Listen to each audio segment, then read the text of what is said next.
sudah menyembah Tuhan, kami sudah memberikan yang terbaik, dan kami sudah mendengarkan kesaksian daripada Memi. Kami percaya Tuhan bahwa kekuatan Tuhanlah yang membuat kami bisa sampai hari ini adalah anugerah Tuhan luar biasa. Berkati ibu-ibu semuanya dan juga bapak-bapak yang sudah hadir. Tentunya mereka hadir dan tidak sia-sia. Mereka akan pulang membawa berkat-berkat yang luar biasa. Kami rindukan Roh Kudus yang berbicara. Kendalikan hamba-Mu ini Tuhan, supaya lidah mulut hamba-Mu ini berkata sesuai dengan apa maunya Roh Kudus sendiri. Sekarang Roh Jaya akan mengganggu dalam bentuk apapun pikiran kami dan juga apa yang ada dalam hati kami. Kami usirkan, kami patahkan di dalam nama Yesus Kristus. Kami percaya kuasa Tuhan sudah menguasai kami, dan sampai kepada akhir ibadah ini berkat Tuhan melimpah atas kami. Demi nama Yesus kami siap untuk mendengar. Haleluya. Amin. Silakan duduk. Silakan duduk. Shalom. Puji Tuhan. Setelah di Natal tahun berapa Pak? Saya kesini itu. Sekarang baru. Ya, kurang lebih 5-6 tahunan. Tadi saya tanya sama Pak Po, ini lokasinya mana Pak Po? Pak Po bilang kalau di Google Map itu ngarahinnya nanti ke Cagar Alam dan sebagainya. Jadi saya tunggu di Buk situ ya sudah. Ya tadi sebentar ke jemaat sebentar, besok kemudian janji sama Pak Po. Saya pikir dari Bu itu dekat, ternyata lumayan juga kesininya. Ya, saya ngikutin Pak Po. Makasih Pak Po ya. Puji Tuhan, Bapak Ibu sekalian sehat ya. Ini kok di belakang Bu? Gak apa-apa ya. Ini ada Bu. Oh di situ aja masih dengar ya. Puji Tuhan. Nah, tadi saya sudah bagikan ini, maaf Bapak Ibu, kalau misalnya nanti saya kecepatan atau apa, minimal di rumah kan bisa baca ulang gitu ya. Nah, puji Tuhan saya tadi tanya beberapa sinode ada di sini. Kalau komplitnya hampir 15. Nah, sekarang kurang lebih 10 lah begitu ya. Jadi makanya hari ini saya akan unggah lagu-lagu, ada dari PKJ juga, ada dari gedung jemaat yang nanti bisa kita nyanyikan sama-sama ya. Saya juga agak lupa-lupa dikit, tetapi ada ibu, bapak, saya pikir saya lebih aman. Kita akan bicara dan belajar tentang percaya bahwa Allah sanggup. Ulangi, 1, 2, 3, percaya bahwa Allah sanggup. Tadi Memi kesaksian luar biasa, nggak gampang loh, ya. Yang mirip sama Memi siapa di sini? Yang menungguin pasangan hidup dengan keadaan seperti itu. Kalau bukan pasangan, orang tua lah. Di panti ya. Iya. Nah, cuma saya tanya gini Pak, kita juga sudah manula Pak. Kita sudah mulai akan dituntun gitu ya. Tetapi indah sekali lah persekutuan seperti ini. Makanya tetap setia Bapak Ibu ya. Meskipun apapun itu tetap setia. Hari ini lumayan sudah didoakan dari Memi tadi, dari jam 3 sudah bangun. Dan mendoakan akhirnya cuaca pun dikendalikan oleh Tuhan. Amin. Semua tidak kebetulan loh. Dan kita itu untuk tidak bisa juga gampang ya. Karena alasan itu mudah untuk dibuat. Pembacaan kita ada dalam Matius 6 ayat 25 sampai 34. Setelah baca nanti saya terangkan gitu ya pelan-pelan. Wah, Ibu masih bisa baca itu ya? Bisa. Kalau jauh kalau dekat bisa. Iya. Puji Tuhan loh. Saya nggak bisa Bu. Makanya saya mesti pakai tablet. Maaf ya. Kalaupun saya bisa Alkitab pernikahan, masa Alkitab pernikahan saya bawa ke sini. Gede sekali ya. Jadi maaf kalau saya mesti pakai ini. Matius 6 ayat 25 sampai 34. Judul perikopnya apa? Ya, puji Tuhan ya. Kita akan baca mulai ayat 25 sama-sama. Nanti baru saya terangkan. 1, 2, 3. Karena itu aku berkata kepadamu, janganlah khawatir akan hidupmu, akan apa yang hendak kamu makan atau minum. Dan janganlah khawatir pula akan tubuhmu, akan apa yang hendak kamu pakai. Bukankah hidup itu lebih penting daripada makanan dan tubuh itu lebih penting daripada pakaian. Jadi yang kita sedang urusi hari-hari ini adalah tentang sebuah kehidupan. Memi tadi bilang kalau sudah bisa makan mah apa sih yang mesti dipusingin yang lain begitu ya. Ya tapi ini kan memang perkataan kalimat yang mengandung sebuah kesaksian. Gak gampang loh ngomong seperti itu. Waktu kita masih muda pencariannya beda. Makanan ya boleh ada. Seperti anak-anak kita lah contohnya. Siapa yang masih punya anak-anak generasi SD, SMP, SMA? Ada? Angkat tangan. 1, 2. Saya juga punya. Anak kami 1 kuliah semester berapa sih? Semester 7 di KC. Yang barep tuh, yang laki. Yang keduanya adiknya laki juga, masih SMA kelas 10 ya. Jadi mereka beda. Jadi bukan apa yang ada di rumah, tetapi apa yang lagi viral. Betul ya? Puji Tuhan kalau ibu-ibu nggak cari yang viral-viral Bu ya. Itu di belakang juga udah cukup lah, nanti nggak usah yang viral-viral ya. Makanan Korea lah, Jepang lah. Kita juga nujungnya juga susah kan. Pokoknya itu pelayan tuh bilang mau pesen yang mana, ya duding aja. Ini, yang itu kan begitu. Namanya kan susah kita ngomongnya itu ya. Iya. Nah habis itu kalau kita disodorin sebuah menu itu yang kita lihat kan bukan sebelah kiri, sebelah kanan. Berapa itu harganya? Makanya restoran ada yang nggak tampilkan harga itu, saudara. Tetapi kita bersyukurlah. Di sini ini mau ubi oke, mau singkong oke, mau apa? Pokoknya rebus-rebusan malah sehat. Amin. Malah sehat itu. Jadi kita cari yang sehat-sehat saja. Jadi pada umumnya itu orang bingung tentang kehidupan. Tentunya kita sudah bersyukurlah kalau ibu-ibu sekalian, bapak-bapak sudah memiliki anak yang sudah berumah tangga. Siapa yang anak sudah berumah tangga? Angkat tangan. 1, 2, 3, 4, 5. Wah banyak. Berarti memang ibu-ibu sejati yang sudah punya anak. Luar biasa ya. Nah kita doakan anak kita lah supaya mereka tetap seperti kita. Amin. Ini kan disebutnya generasi baby boomers. Kalau saya belajar itu generasi yang umur 50, 60. Kalau kita kemarin ikut seminar itu disebutnya generasi emas, ya. Kita merasa generasi emas lah. Jadi ya kalau nggak ada emas beneran ya Mas Sigit ada. Artinya bahwa kita itu mesti generasi yang kuat lah. Meskipun kebanyakan hari-hari ini adalah generasi Z, Gen Z. Itu yang apa-apa dikatakan generasi yang strawberry, yang generasi yang nyolot ya. Kita bilang kalau orang tua mereka nggak mau dibilang nyolot gitu ya. Tetapi kelebihan mereka adalah multitasking. Jadi kalau mereka sudah pegang handphone, itu bisa apa-apa. Nah suatu kali saya tanya, saya kasih tahu sama anak saya itu, Dek ada lo ChatGPT gitu ya. Kau bisa, oh ternyata mereka sudah pakai itu. Ketinggalan bapaknya. Ya, jadi puji Tuhan ibu-ibu nggak terdistorsi oleh itu. Puji Tuhan, tetapi yang lain itu saudara, kok sudah masuk AI kepada ChatGPT, terus kemudian ada Copilot di Bing itu, wah semuanya ada di situ. Suatu saat narasumber itu ditanya sama wartawan, itu ChatGPT itu memang mereka sudah maha tahu gitu, serba bisa semuanya, atau bagaimana? Nah suatu saat kan saya tulis itu ya, siapakah Yohanes Sigit Pawarto gitu ya. Saya kan cari-cari tahu betul nggak gitu loh. Ih keluar itu. Yohanes Sigit Pawarto adalah gembala GBS 56. Dia adalah seorang pencipta lagu. Dia adalah seorang aransemen lagu. Loh kok ketemu dari mana itu? Nah setelah saya lihat linknya, memang ada di YouTube. Siapa yang punya YouTube di sini, channel YouTube? Punya nggak? 1, ada? Ada ibu. Ibu lagi ada. Saya juga punya. Nah karena saya juga sebagai gembala kan mengajar sama anak-anak Gen Z, anak Alphard juga. Akhirnya saya punya akun semuanya. Instagram punya, Facebook punya, YouTube juga punya. YouTube saya ada 3, gereja ada 1, begitu ya. Jadi saya ingin melihat yang di TikTok tuh ada apa ya. Yang di snack video itu ada apa. Yang mereka lagi gandrung di situ. Kita kan juga mesti tahu kan. Jangan sampai kita disebutnya katrok gitu loh. Nggak tahu apa-apa gitu loh. Mereka bilang generasi kita itu generasi yang kolot. Tahu kolot? Itu kata mereka. Jadi yang zaman bahla begitu loh. Kami tanya, anak-anak Gen Z, kamu yang paling nggak suka dari orang tua itu apa? Pada ngaju, nasihat. Mereka paling nggak suka sama nasihat. Ya, kalau kita itu kan perintis ya ibu, bapak-bapak, kita sudah biasa mandiri gitu loh.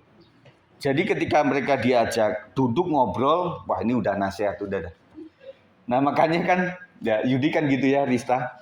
Nah jadi waktu itu si perwakilan dari Gen Z gini, sebaiknya gini, kalau ngatasin Gen Z itu adalah diajaklah bicara.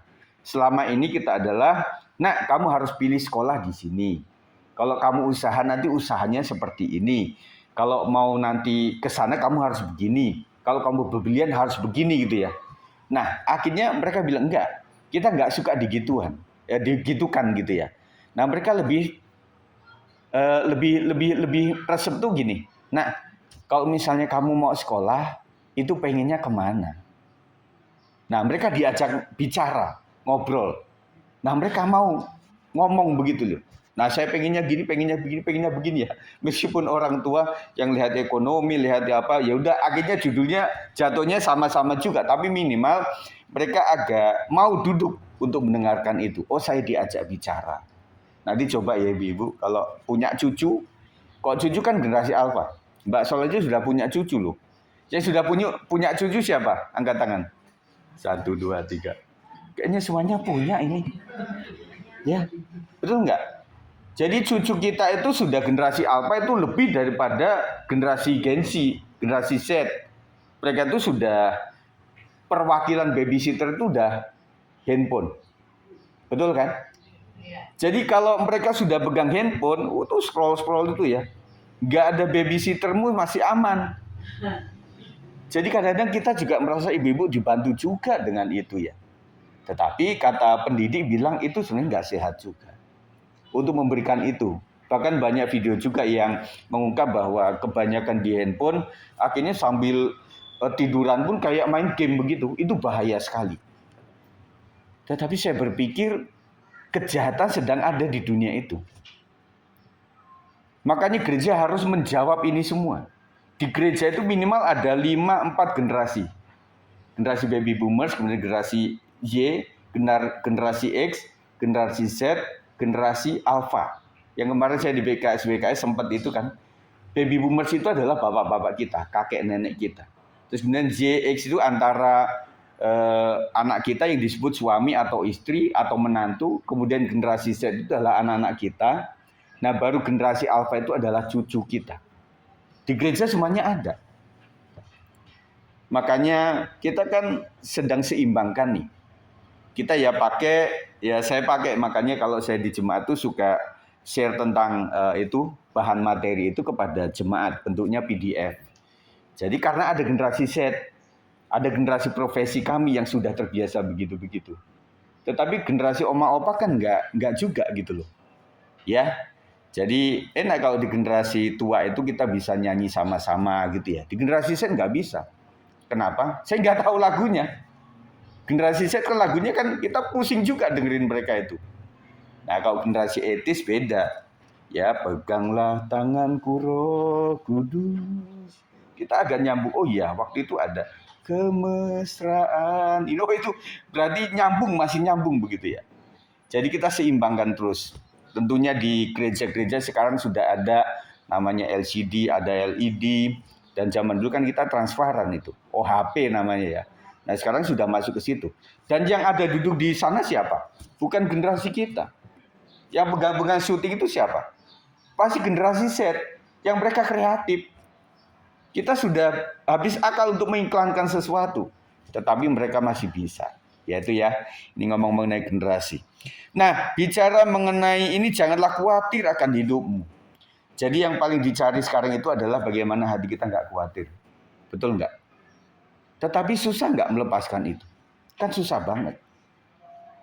Yang kita pengen cari itu adalah damai di dalam hati kita. Ya, kalau ku cari damai, hanya kutemukan di dalam Yesus saja. Tetapi kalau orang belum sampai hancur hidupnya, untuk mencari damai yang sejati itu, kita mesti cari terus sampai gimana sih? Nah, saya kasih tahu, damai yang sejati itu adalah ukurannya gini. Ketika suami udah nggak enak, istri nggak enak, anak-anak sudah pemberontakan melulu, tetangga juga bawel, kemudian pimpin kalau yang usaha atau klien atau pasien kalau yang di keperawatan, kemudian juga para pembeli kalau misalnya di toko-toko itu sudah nggak nggak nginakin banget, tetapi masih ada damai. Itu berarti damai yang sejati. Amin. Jadi ukurannya itu ya Bapak Ibu. Nanti kalau sedang mengalami itu, ingat saja, oh Pak Sigit kemarin bicara seperti itu. Oh iya. Justru kadang-kadang kebalik Bu. Gini ya Pak, waktu kita itu berdoa di pagi hari, jam 3 atau jam 4 kita duduk diam di kaki Tuhan. Tuhan, berikan kesabaran dalam hatiku seharian ini, supaya aku tetap menjadi orang yang sabar memiliki buah Roh Kudus. Apa yang terjadi satu hari itu? Justru tantangan. Sandal hilang lah. Kemudian garam yang kemarin masih ada juga tiba-tiba habis ternyata. Susu yang tadinya ada, kenapa anakku ini minum susunya juga keterlaluan. Kenapa Indomie atau apa itu ya, Frisian Flag atau apa itu langsung habis saja. Ada saja. Kita pesan, Mas, tolong saya kirimkan ya, saya butuh bayam. Seikat, aduh udah habis Bu. Waduh. Ya udah, saya tanya kepada penjual yang lain lagi. Pak, ada pisang nggak Pak? Pisang yang bisa digoreng atau direbus bagus. Pisang tanduk atau pisang kepok gitu. Aduh, tinggal satu kecil-kecil nih Bu. Aduh, ini gimana? Tadi saya kan udah doa. Minta Tuhan supaya kasih saya kesabaran. Kita mesti berpikirnya seperti apa Bapak Ibu sekalian? Kalau kita minta kesabaran, alat ujinya mesti ada. Alat ujinya mesti ada dong. Bisa nggak saya bilang bahwa saya itu adalah orang yang sabar? Ketahuan orang sabar ketika dia diperhadapkan dengan sesuatu yang membuat dia harus teriak, marah, tetapi dia tetap adem. Itu adalah kesabaran yang sejati. Amin. Masih hafal buah roh. Jadi kita carinya seperti itu. Jadi makanya saya bilang kepada jemaat kami pun, saya bilang begini. Kepada anak-anak muda saya bilang, anak-anakku sekalian, kamu harus punya stok mental di sini. Di sisi mental sini kamu bilang, jangan-jangan memang nggak ada. Jangan-jangan orangnya nggak ada. Jangan-jangan barangnya nggak ada. Mungkin janji temanku itu meleset. Mungkin ini kereta tidak tepat waktu. Mungkin ini Gojek nggak segampang yang saya pikirkan. Saya mungkin ada 5 tahun ini sudah mencoba untuk memiliki mental seperti itu. Karena banyak hal yang di sekitaran hidup kita itu tergantung sama orang lain. Betul? Ibu-ibu kemarin kan kemana Pak Bu? Game 17 Ragunan ya? Oh di sini. Oh di sini di halaman ya. Kita mesti punya stok. Artinya jangan-jangan waktu kita main game nanti hujan. Jadi stok ada dulu. Kok tiba-tiba gerimis? Ya benar kan. Tapi udah aman di sini. Udah aman. Jadi enak bener. Saya juga sebagai gembala juga sudah terbiasa berpikir gini. Jangan-jangan ini pemain musik nggak ada. Bukan hari ini ya Bu ya. Di gereja kamu. Oh benar. Makanya gembala itu mesti serba bisa. Waktu saya mengajar itu menjadi pelatih eskul juga. Saya ngajar itu dari KB sampai SMA ibu-ibu, bapak-bapak. Jadi saya bilang sama Tuhan, ini apa begitu ya. Dibuat seperti itu, jadi membuat saya juga, oh anak-anak kecil itu seperti ini. Terus sebenarnya anak-anak SD itu seperti ini, anak SMP itu seperti ini, anak SMA seperti ini. Dan kemudian ada teman saya bilang, Pak Sigit, hati-hati sama anak SMP yang perempuan ya Pak. Kalau mereka itu datang bulannya, itu akan berbeda karakter Pak. Tadinya saya bingung. Ini ada anak cewek kan sangat sopan sama saya ya. Ih Pak Sigit, keren lo ngajarin gitu. Suatu kali benar-benar jutek. Akhirnya teman saya ngajarin seperti, oh iya. Berarti dia masih lagi dapat begitu ya. Minggu depannya enggak. Iya, minggu depannya enak lagi sama saya. Wah, saya belajar benar. Anak SMA lagi sudah. Nah, saya kan tubuhnya agak kecil dan kalau ukuran kepala helm saya itu helm kecil sudah. Bahkan kacamata saya pun ukuran anak-anak sebenarnya. Saya nggak bisa ukuran Pak Abu gitu. Pasti kegedean. Anak SMA itu kan gede-gede. Ya, kayak Yudi gitu kan. Gede. Suatu kali di belakang, "Bu, Pak, apa kabar Pak?" Aduh kaget. Saya pikir satpam dari mana. Gak taunya anak SMA. Kalau saya lupa umur, waduh saya bisa hormat sama dia. Gede sudah. Tetapi enaknya di pendidikan itu setiap semester, setiap tahun itu ada gantinya. Beda sama jemaat. Kalau jemaat itu dari kita, mungkin dia sedang anak muda, bahkan sampai sekolah minggu, kita asuh mereka menjadi pemuda remaja, kemudian mereka mau menikah, kita adakan sesi apa Pak Bu? BPN. Kemudian setelah itu kita berkati dia. Kemudian puji Tuhan dia punya usaha, kita doakan dia. Kemudian punya anak kecil, kita doakan dia, kita serahkan di gereja. Kemudian saat dia, bahkan sempat seorang gembala itu akan ngalamin di mana anak mulai kecil sampai dia dipanggil Tuhan. Itu gembala. Makanya saya bilang kepada jemaat Tuhan bahwa kita akan ketemu dimanapun. Kita ketemu lagi sama Bu Reta. Iya kan? Jadi artinya bahwa hati kita mesti penuh dengan damai. Sudah berdamai dengan Tuhan. Kita itu kan, apalagi kalau kita ketemu di luar negeri, kita sesama Depok. Kemudian sesama Depok tetapi yang satu dari Medan, yang satunya juga dari Medan tetapi ketemunya di Depok. Itu kita sudah kayak keluarga gitu loh. Apalagi di luar negeri. Misalnya satu Toraja, satunya Manado gitu. Ketemu di sana. Kayak deket gitu loh. Kayak se-Indonesia gitu loh. Nah, saya bilang bahwa dunia itu terlalu sempit buat kita. Makanya kita mesti siap menghadapi itu semuanya. Dan dikatakan Bapak Ibu sekalian, kalau nanti saya sampai jam berapa ya, Memi? Nanti baca sendiri Bapak Ibu ya.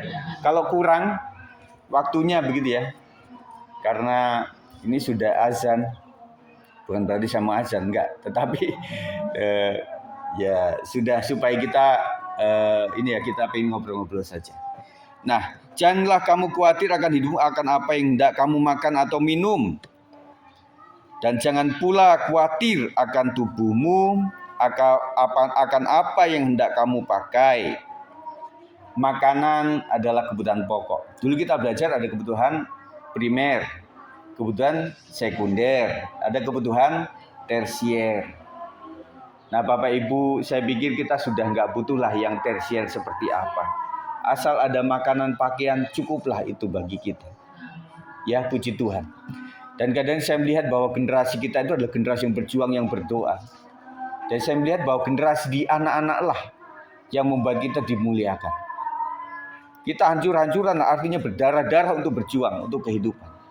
Dan akhirnya ketika anak-anak kita sudah mulai punya usaha, punya penghasilan, itulah taburan dari kita.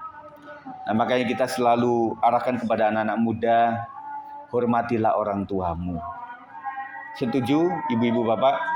Kita selalu kasih wejangan sama mereka.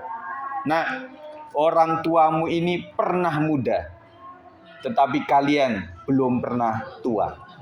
Itu yang membuat kita menang. Betul nggak? Seapapun lah. Sekarang kamu anak-anak, saya sudah tua. Ketika mereka sudah tua, kita sudah lebih tua. Ketika mereka sudah lebih tua, kita sudah manula. Ketika mereka manula, kita sudah ada di pangkuan Bapa di sorga. Jadi akan begini terus. Cuma kita saling belajar. Oke lah, kalau masalah Zoom meeting, masalah Google Meet, masalah AI, masalah ChatGPT, masalah Bing, saya angkat tangan. Aku tanya sama kamu. Cuk, sini. Tanya ini Oma nih, bagaimana caranya Zoom meeting? Caranya untuk settingnya seperti apa? Nah, saya tanya sama kamu.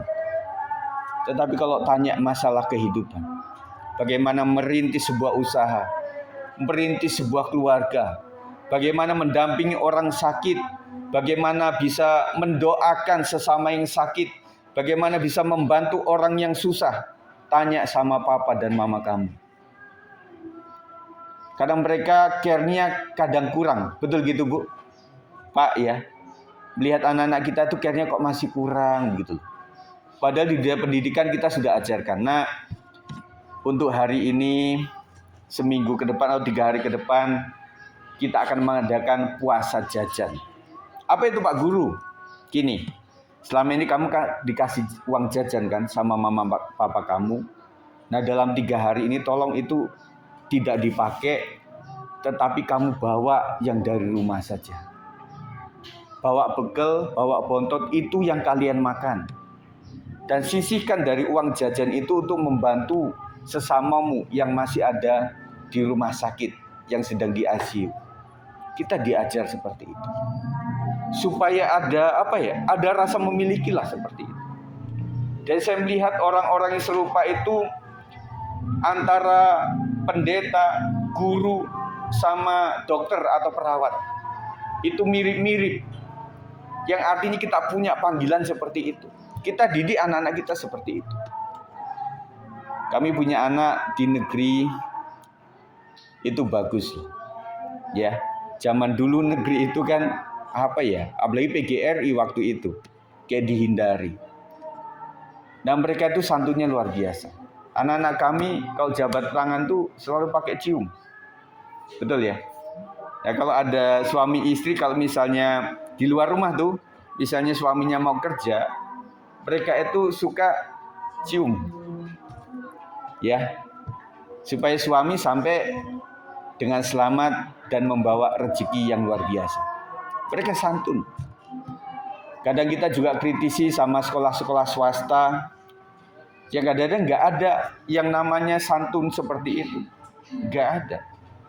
Dan kita terus mendoakan supaya sekolah swasta juga memiliki karakter yang baik. Ya, tidak semua swasta saya bilang. Tidak semua swasta. Waktu saya mengajar di Green Garden, karena kami ada 3 cabang di waktu itu ya, ada di Ketapang, kemudian ada di Green Garden yang sekarang sudah nggak ada, kemudian ada di Legenda. Jadi 3-tiganya saya pernah mengajar di situ. Suatu saat saya melewati jalan panjang sebelum Green Garden itu, saya melihat ada sekolah negeri SMP atau SMA, seingat saya itu. Nah, kepala sekolah sama jajarannya itu ada di depan. Di depan ini jalan raya, kemudian gerbangnya masih dibuka, kemudian mereka di situ. Mereka salim loh. Semua itu muridnya disalamin sampai mereka masuk. Itu kan luar biasa. Nah kita pengen generasi kita itu memiliki etika budi pekerti yang seperti itu.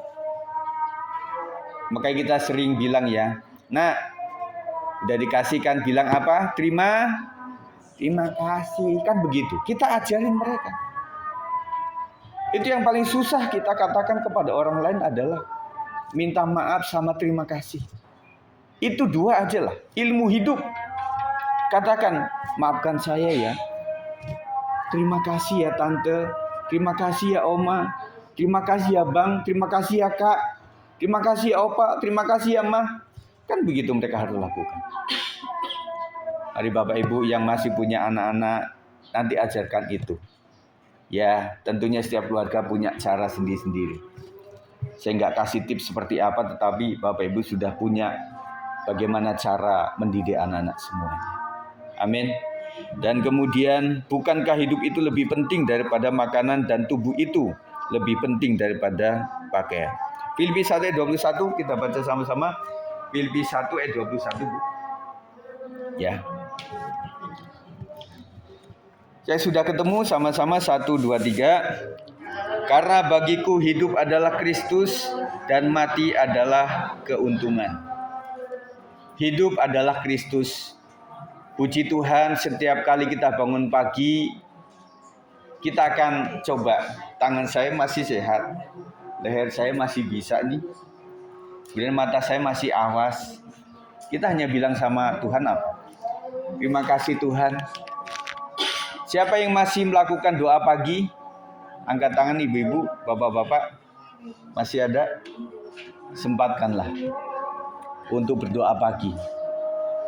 Di doa pagi itu kita mengucap syukur yang pertama adalah terima kasih Tuhan sudah melindungi sepanjang malam.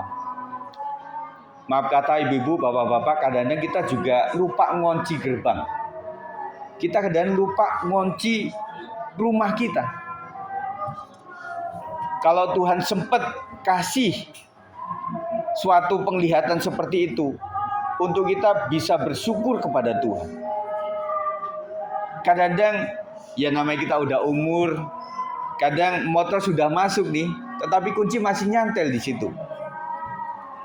Aduh Tuhan, terima kasih Tuhan sudah melindungi saya.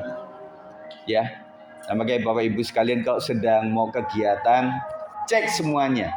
Kalau memang nggak ada orang di rumah, pintu sudah aman, kompor sudah dimatikan semuanya. Kompor udah aman ya Bu? Mau gas LPG biru maupun yang hijau, itu sama-sama bahaya. Dan saya pikir, aduh tadi sudah saya matiin atau belum. Nah, kalau ada pertanyaan kayak gini membuat kita malah rusuh. Kalau sudah pasti belum atau sudah pasti sudah, itu aman kita. Puji Tuhan kalau memang ada orang di rumah, nak, tolong lihat ya, kamu naik ke atas nih, di lantai atas itu kamu lihat kompornya masih nyala atau enggak, lampunya udah dihidupin enggak. Makanya ada orang, ya udahlah kita beli lampu yang sudah otomatis. Kalau misalnya ada gelap itu nyala sendiri, itu di luar ya. Kalau dia sudah memang terang, itu dia mati sendiri. Kita gunakan teknologi yang ada.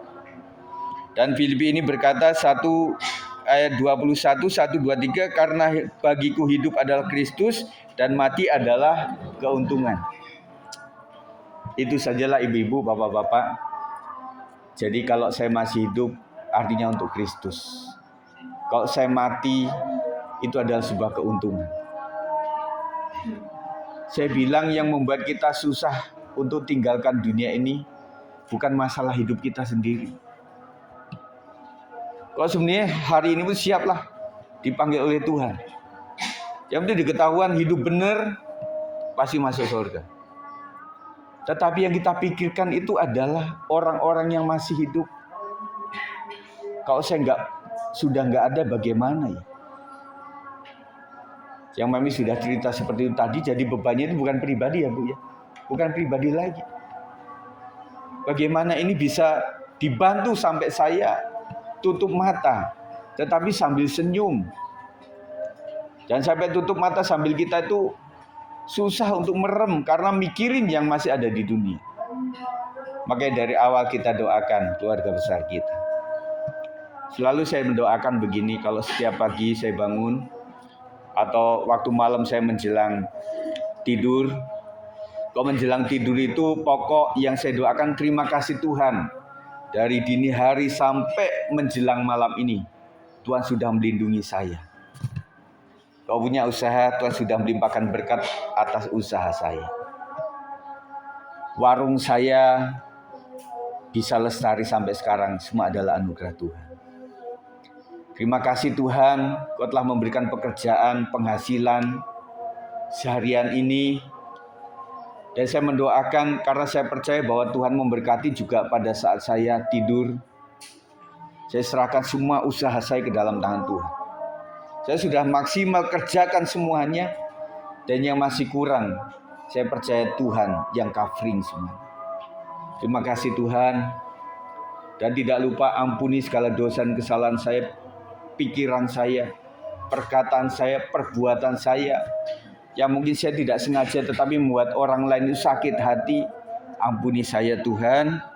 Dan terima kasih menyerahkan seluruh keluarga besar saya ke dalam tangan Tuhan. Keluarga saya ada di Lampung, ada di Kalimantan, ada sebagian di Pulau Jawa ini. Saya doakan selalu setiap malam, setiap pagi, Tuhan berkati mereka semuanya. Jadi luar biasa. Kita nggak bisa butuh waktu yang singkat. Kita saja punya urusan banyak banget sudah. Kita sendiri nih, kesehatan kita serahkan dalam tangan Tuhan. Dan apa yang saya kerjakan di hari ini, saya serahkan kepada Tuhan. Kepada pasangan, Tuhan, saya serahkan suamiku dalam tangan Tuhan. Berkati dia Tuhan. Supaya diberikan hati yang takut kepada Tuhan. Itu satu pokok saja. Tuhan memberkati menantu saya Tuhan. Supaya dia memiliki hati yang takut kepada Tuhan. Kemudian mendoakan anak cucu. Kita serahkan ke dalam tangan Tuhan. Belum lagi mendoakan sekitaran rumah kita. Doakan seluruh rumah kami Tuhan supaya dalam hadirat Tuhan.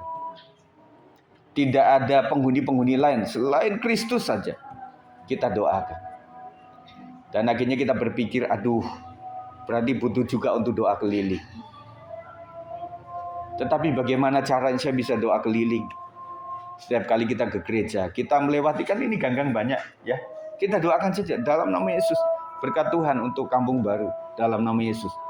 Sampai kepada Margonda, Kartini, sampai kepada Sawangan, semuanya kita doakan kepada Tuhan. Dan itu sangat indah sekali. Membuat kita itu tidak bisa lepas daripada hadirat Tuhan. Amin. Dan itulah yang membawa kita damai.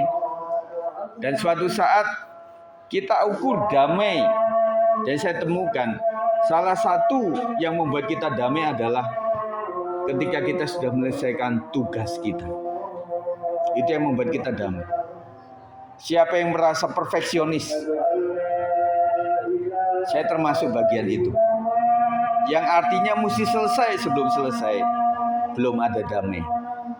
Maka ibu-ibu, kalian bisa kok ke Monas, ke Ciater, atau ke Bandung, kemudian ke Lembang, atau ke Ancol, atau ke Ragunan gitu ya. Tetapi kalau masih pekerjaan rumah belum selesai, belum ngepel, belum nyuci, rasanya belum damai. Kenapa kadang-kadang ibu-ibu cepat pengen pulang? Iya, cucian gua banyak banget. Ada 3 ember yang mesti dicuci. Aduh, itu belum plong gitu loh. Salah satunya adalah menyelesaikan tugas kita. Mari Bapak Ibu sekalian, kita tetap taat kepada Tuhan. Jadi saya bereskan saja ya sampai di situ ya. Ini masih panjang ini. Ya. Nanti pelajari, minta Roh Kudus, Roh Tuhan bicara kepada saya tentang materi sampai selesainya.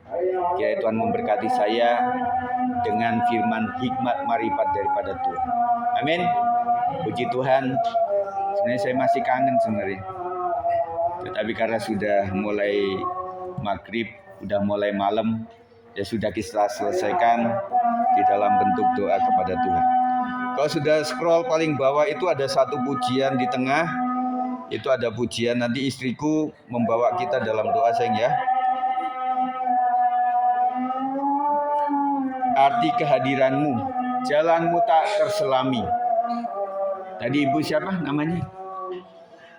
Ibu Ana. Iya. Sama Bu, saya itu nggak hafal judul. Yang saya hafal itu adalah syair pertama. Saya pengarang lagu. Saya punya judul kan lain-lain begitu ya. Akhirnya saya bilang ya udahlah teks pertama aja, membuat saya mudah gitu ya. Nah suatu saat karena saya punya lagu banyak, jadi ada jemaat yang nanya, Pak Sigit, yang lagu itu judulnya, ya saya nggak tahu judulnya apa gitu ya. Akhirnya saya membuat dari awal. Jadi arti kehadiranmu adalah jalanmu tak terselami oleh setiap hati kami.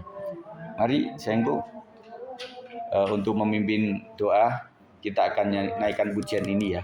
Puji Tuhan.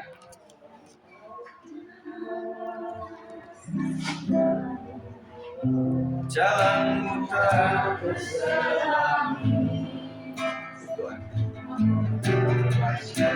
oleh setiap hati kami. Namun satu hal ku percaya, ada rencana yang indah. Tiada terduga kasih-Mu Tuhan, tiada terduga kasih-Mu. Amin. Heran dan besar bagiku arti kehadiran-Mu selalu, arti kehadiran-Mu selalu. Nyata di dalam hidupku, penyertaan-Mu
Tuhan Yesus.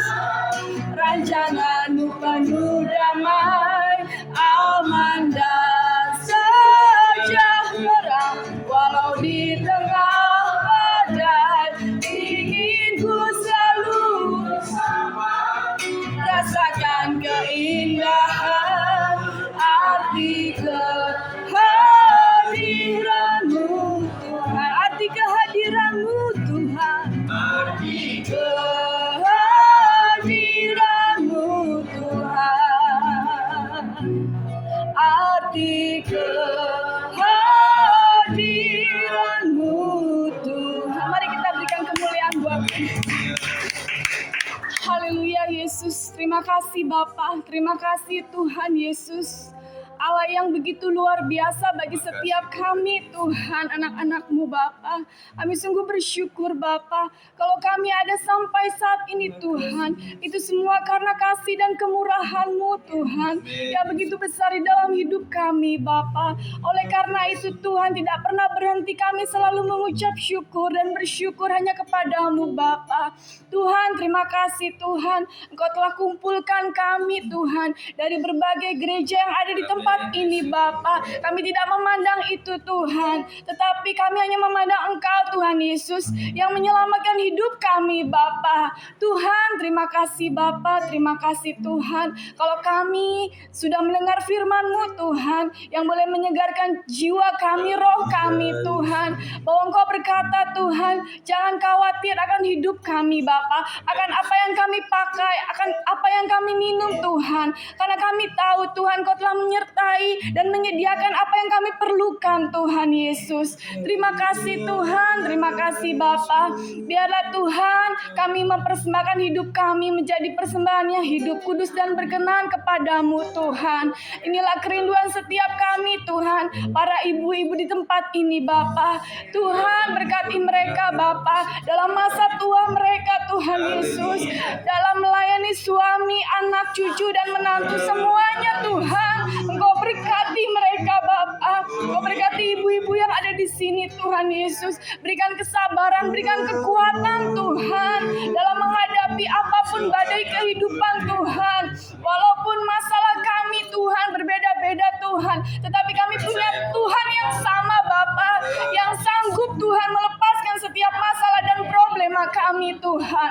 Terima kasih Allah yang hidup, terima kasih Tuhan. Inilah kami Tuhan, kami mempersembahkan seluruhnya ke dalam tangan-Mu Bapa. Keluarga yang kami tinggalkan dimanapun mereka berada saat ini, tutup bungkus mereka dengan darah Yesus Bapa. Jagai setiap kami Tuhan, para ibu-ibu di tempat ini Bapa. Biarlah Tuhan sisa hidup kami Tuhan, kami mau persembahkan Tuhan guna hormat kemuliaan bagi nama-Mu saja Bapa. Terima kasih Allahku, terima kasih. Segala puji, segala hormat, segala kemuliaan Tuhan hanya bagi nama-Mu saja Tuhan. Allah yang tidak pernah meninggalkan perbuatan tangan-Mu yang luar biasa Bapa. Terima kasih Yesus, terima kasih, hanya di dalam nama-Mu kami berdoa dan kami mengucap syukur. Haleluya, amin. Dia sanggup. Dia sanggup, Yesus sanggup melakukan perkara yang besar. Dia sanggup, Yesus sanggup memulihkan yang terluka, menyembuhkan yang menderita. Dia sanggup memulihkan hidupmu. Haleluya, amin. Puji Tuhan, Yesus sanggup memulihkan kita. Apapun pergumulan kita, Dia sanggup menolong. Ya, kalau kita menyadari doa